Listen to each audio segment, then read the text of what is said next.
বডিটা হয়তো সাদা হচ্ছে, এই হচ্ছে তফাৎ। ঠিক আছে,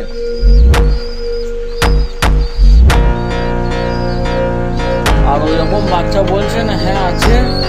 এরকম ওরই বাচ্চা, যখন একটা সবুজ বাচ্চা কেটেছে ঠিক, আর এরকম একটা সাদা ওরই ডিমের। এইখানেও জোড়া বাচ্চা আছে,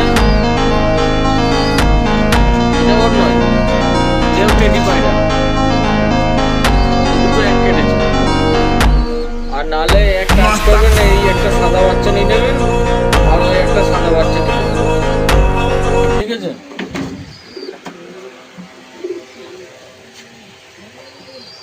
এই দেখুন এটা আগের ডিম, ওইগুলো সব পরের ডিম। আমার মেন ধাড়ি পেয়ারকে দিয়ে বাচ্চা করায় না। দেখুন এইখানেও একজোড়া টেডি আছে, সব বাচ্চা বড় বড়। এই দেখুন কালো বাচ্চা হয় বলেছিলাম, দেখে নেন, এই দেখুন কালো বাচ্চা।